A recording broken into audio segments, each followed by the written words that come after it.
Welcome to Soul Tie Saturdays. I am your host and your author, Carla Townsend, of Breaking the Chains of Unrighteous Agreements and Unhealthy Soul Ties. Thank you so much for joining me on today.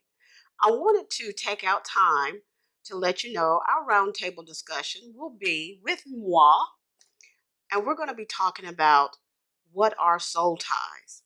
So today, that is our topic of discussion because a lot of people get soul ties misconstrued, what they really are and even how they are formed. So, in saying soul ties, what exactly are soul ties? Well, I'm going to take you to my book, and I'm also going to talk to you from some things that I have jotted down. So I may go back and forth, and also as far as speaking with you today, I may just say some things in general. But soul ties definitely start based on emotion before they ever get physical. Physicality is basically the product of soul ties. But soul ties can be healthy as well as unhealthy. But today we're going to be talking about unhealthy soul ties. But before we even begin with that, we need to know exactly what a soul tie is. In simplified form, soul ties are basically connections, covenants, basically bonds between people. And it also can be with places or even things.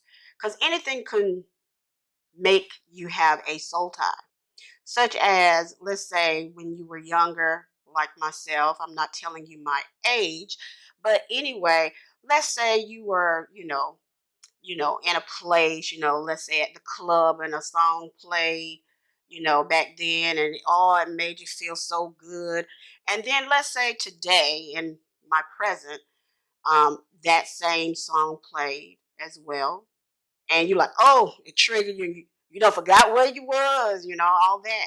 It could trigger something that could actually take you back to make you think about the place or the person or the circumstance that you were in. But it is very emotional. Soul ties are emotional. And in saying soul ties are emotional, you have attachments and covenants with people every day. And they are healthy or they can be unhealthy. But with healthy soul ties, let's put it this way. It could be a mother and a child, husband and wife. It could be brother, sister.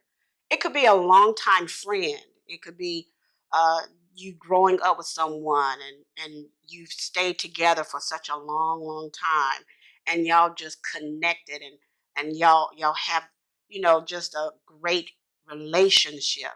You know that person in and out. They know you in and out. And even in saying that, soul ties in that respect, even being healthy, some people may not have good relationships, even with whether it be their parents, whether it be with certain people in their family. It may have been unhealthy based on environment, situations, or circumstances. So, in simplified form, that is what soul ties are. They are connections, emotional connections and bonds that have happened between. It could be more than one person. It could be multiple people.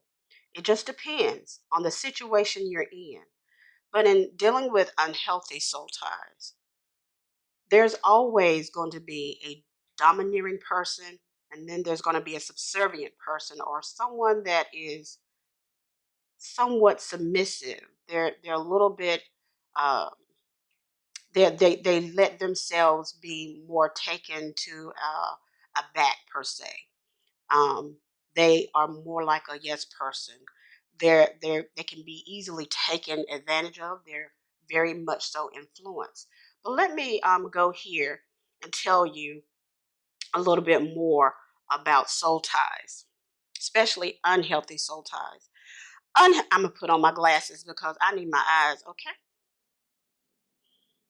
Unhealthy soul ties are bonds made between two or more people, And it can include ties to things or places, as I said, and it could be emotional or physical. I wanted to stop right there because when I say emotional or physical, I said earlier that soul ties begin emotional before it becomes physical. Because in my book, if you have read it, I made a statement that what you give attention to, a desire will follow. So, in saying that, let's say, man and woman meet and, they tend to have a little chemistry. Well, in order to get to know that person a little better, they're going to try to see, how they can get together. They're going to talk a lot. They're going to try to see how they can spend more time together. And that is how the emotional part takes place.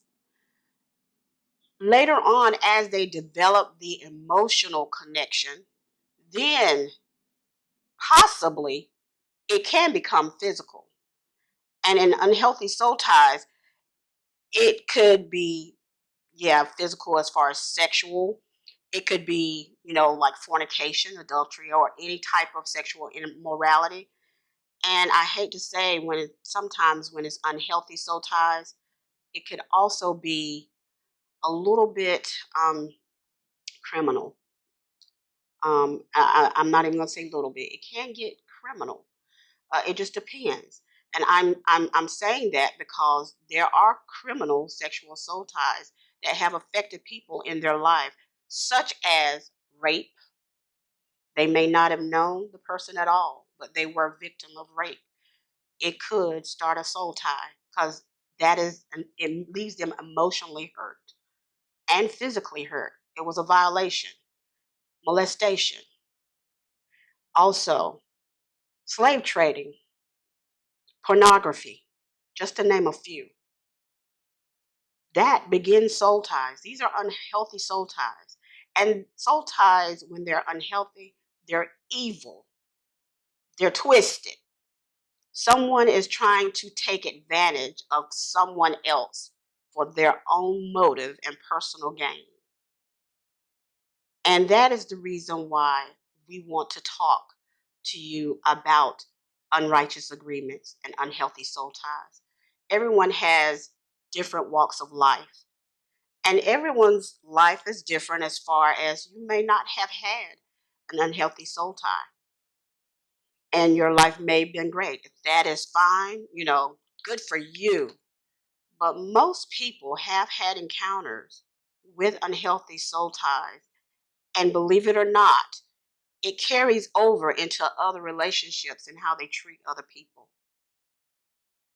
And that is the reason why we want to talk to you. I want to talk to you.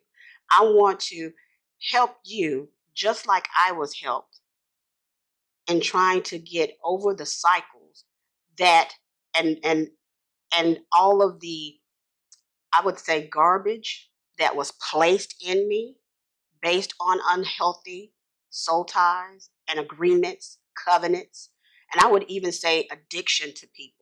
Because you can have an addiction to a person or even a thing or a place that is all you think of. They have pretty much all of you, and you cannot do nothing except want them or it.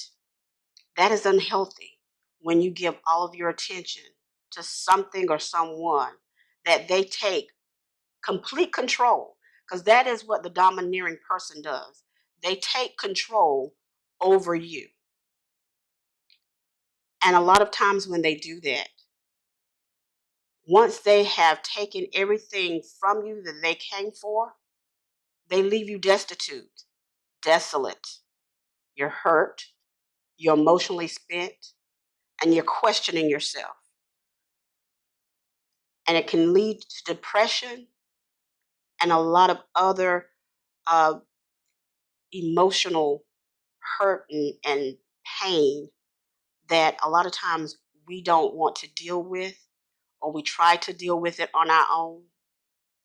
So this is what this is for. Soul Tie Saturdays is for those people that deal with these cycles, these harmful cycles, because they keep going over and over again. why do I keep getting these relationships?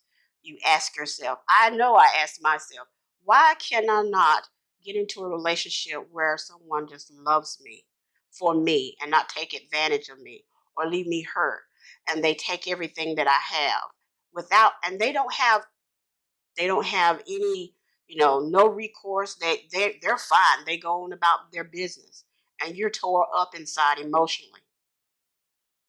That is why we're going to talk today because we want to stop those cycles within you.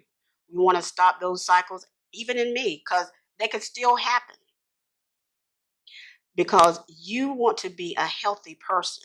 You want to be a healthy you so that you can even have other healthy relationships because if you're not healed and you don't deal with the root of your issues on why you are in relationships repetitively that are harmful to you, then you'll be treating people, based on what was deposited to you.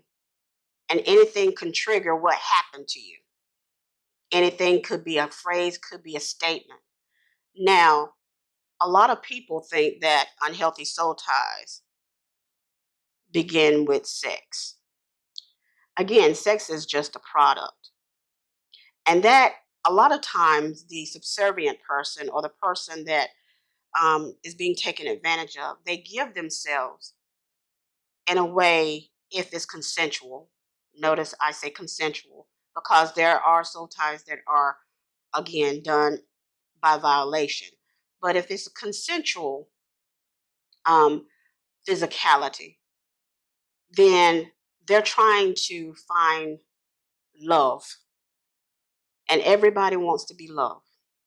They want to give themselves to the person they believe if they do that, it'll cause them to love them and treat them like they feel like they should be treated.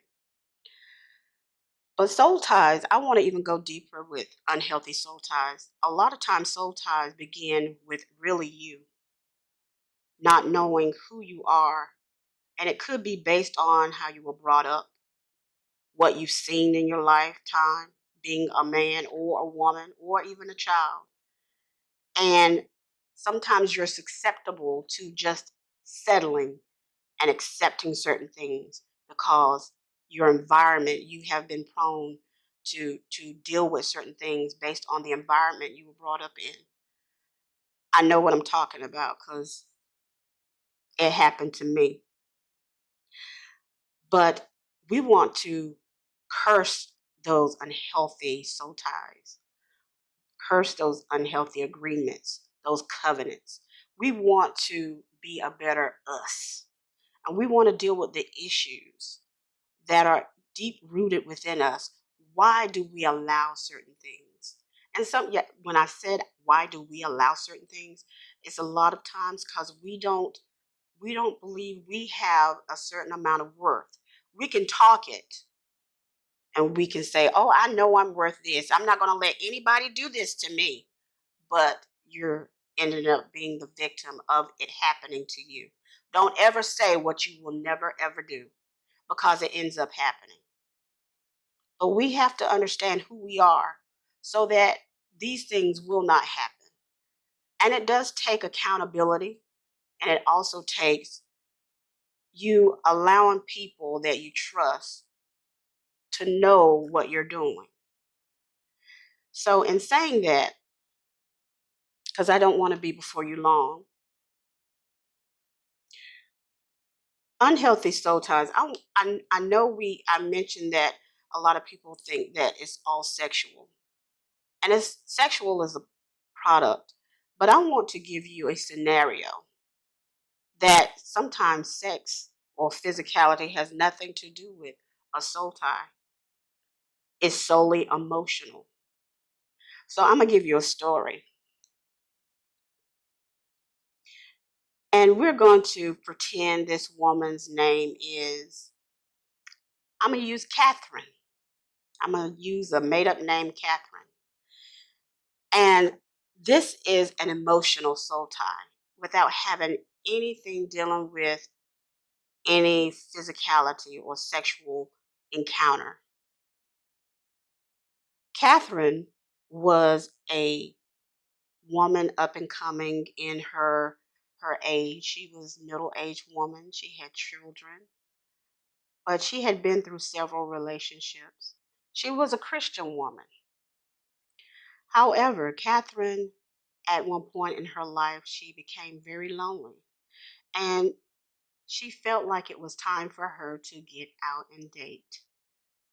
Her children were grown. She was an empty nester, and she just wanted to just test the waters to see how things were. And because she was a Christian, she did not want to just go anywhere. She wasn't going to clubs. She didn't want to do anything like that. So she was very accountable. She did talk to friends, especially about the new online dating. She thought maybe that's something because one reason there was not a lot of men where she in her sphere of influence that she knew. Her friends, they didn't know of anyone that they could introduce her to. So in saying that, Kat ended up after much discussion with her friends, she ended up going on a Christian dating site. Let's say it was Christian Mingle, because that's one of the most popular. Christian Mingle. So Kat went on Christian Mingle. She filled out her profile, put some gorgeous pictures of herself, and she did a nice, description of herself, things that she liked. And one thing she wanted to make clear is that she was a woman of God and she wanted to meet someone with the same interest as she did, and she loved her church. So in saying that, after some time, fast forward, she did get an encounter on Christian Mingle. It was a gentleman that was a little bit younger than her. And what happened was they began to first discuss and talk, through the little chat on Christian Mingle. And then they started chatting. They exchanged emails and they started chatting that way. And then it became even more. So they even began to speak over the phone. They then began to meet. And what happened was Kat became so involved with this gentleman. This gentleman, he studied her very well. He studied her character. He studied everything she said, um, how she smiled, how she looked, the things that she liked. Even to the point, as time grew on, he studied even what meant most to her as far as not just the church, um, but also her children, because her children were very close to her. They had a very close knit family.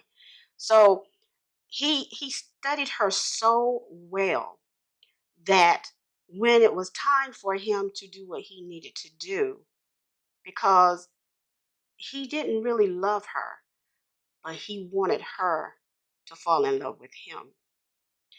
He had an issue. His issue was he liked to be kept. What does that mean? Well, when a man wants to be kept, they're looking for someone that can just do everything for them. Not saying that they don't work, but they may not be ones that pay bills, or they just don't do anything. They do everything else with their money, but they will use yours and they'll do anything else to use you and make you run dry. But anyway, they developed this relationship and she was like, "Oh, this is it. This is it." And they actually dated for over a year. He promised her that he was going to marry her, all of this. And during this whole time, there was no sexual encounter because of the simple fact he respected the fact that Kat did not want to have any type of sexual relation until marriage, because she really wanted that special. She wanted to save herself for marriage because of her vow to God, and he knew that. However, he never had any intention to marry her. He even knew what to say, how to say it, to get her to believe that was his intention to marry her. But what he ended up doing during the whole time that they were together was having her go into different things or her accounts or whatever to actually make him more comfortable with his lifestyle. And then when it came to a point that she had nothing else to give, he got angry. He wasn't like he was in the beginning, all loving, man of God, just, building her up. He wasn't as loving as she thought he was. And then he up and one day disappeared with everything she had, her money, and it went as far as even, her car, everything. I mean, she bought everything from money, clothes, cars. He left everything, left her with nothing, and never married her. And there was no sexual intimacy. She was devastated. She didn't know how to come back from that. She felt so bad that she had thoughts that you would never think she would have in her mind. But she ended up talking to her friends, and her friends helped her during this time. It took a while for her to bounce back because she gave him not just her emotions, but she gave him her soul, a place that really signified who she was, and really a place where only the Spirit of God should dwell. Because your soul defines who you are. And when you give all of yourself to someone and they don't reciprocate, pretty much you're left empty. You're left broken. You're left hurt. And that's what happened to Kat. And the reason why I'm telling you this particular story, this scenario, is because that does happen. Because we live in a society that a lot of soul ties are not even sexual. They're just emotional. And the domineering person takes advantage of them in any type of way they want to, whatever it may be. Then you have these unhealthy soul ties. They could be familial. And when I say familial, I'm talking about family soul ties. Have you ever heard of the saying, what's done in this house stays in this house? Hmm, why is that? What was going on in the house that caused so much pain while you were growing up that it affected your adulthood and how you treat people? What did you see? Did you see abuse? Were you abused? Was there molestation? Was there rape? Was it that there was no love shown because there was addiction of drugs, alcoholism, and it just stayed with you into your adulthood because the issue was never dealt with? There was no healing. One thing about unhealthy soul ties is that when you are hurt and you get into that place of being hurt, you have to get to a place or come to a place to fight for your healing. And that is why we're going to have Soul Tie Saturdays, because I want those of you who are following me to fight for your healing. Healing of what? Healing of your soul, because your soul is who you are. Your soul identifies you. Whether you know it or not, you're made up. God created us, and He made us in three distinct parts: body, spirit, and soul. And your soul identifies who you are. And when you are hurt to your core, which is your soul, or the heart of your soul, a lot of times you come out so wounded you don't know what to do. And then many times when we're wounded, we try to find something else to cover up that wound and replace it with something else. That's not going to help either. So what we need to do is seek healing. And in order to seek healing, we have to deal with those roots. And sometimes the roots of these unhealthy soul ties, it's not going to look pretty. There's going to be some crying. You're going to have denial. You're going to be mad. You're going to get depressed. I'm not going to tell you you're not going to get depressed. You're going to get depressed. You're going to have fear. All of these emotions will come out, but it's going to help you to lead to your healing. Healing of your soul. And of course, God is going to heal you, but you have to want Him to heal you. He's going to send people to heal you, to help heal you, because He uses people. And I'm not even going to say that just only if you're a Christian or a believer to just seek healing from, church counseling. I'm going to tell you to be healed completely, you may need church counseling and you may need therapy. Period. Point blank and period. You may need both. You may need a third party perspective, somebody that doesn't know you, because they're going to dig deeper than sometimes what your church may not, or even your friends may not. They will dig deeper than you could ever imagine. How do you know this, Carla? Oh, trust me, I know. I've been through therapy too, and saved, sanctified, and Holy Ghost filled. Hallelujah. And I'm a better me for it. And I'm still growing into knowing who I am. And I want to help you, those of you who are willing to follow me on this journey of Soul Tie Saturdays and deal with these issues. I want to help you to overcome any of the obstacles and issues that have held you captive and bound, imprisoned, wondering, asking yourself questions. Why me?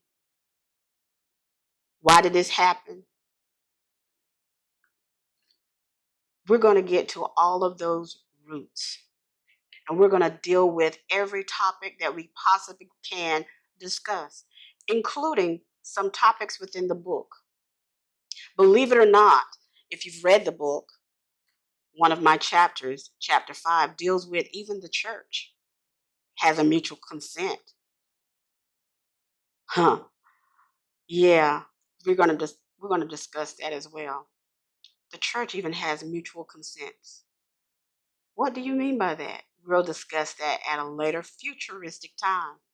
But I want you to stay tuned because we're going to have some fun with this. We're going to cry. It's going to be good. Trust you me, it's going to be good. I'm going to be as transparent, as real as I possibly can with you. My guests, I hope they do the same. And again, my guests understand they have their viewpoints. Everyone has a viewpoint, and we want to be respectable of that. But I do want to hear from you, those of you who are following me and you shared my page. Thank you so much, and you've read my book. I want you to also let me know what topics you would like to discuss during Soul Tie Saturdays. Let me also know if you want prayer, because we definitely will pray for you.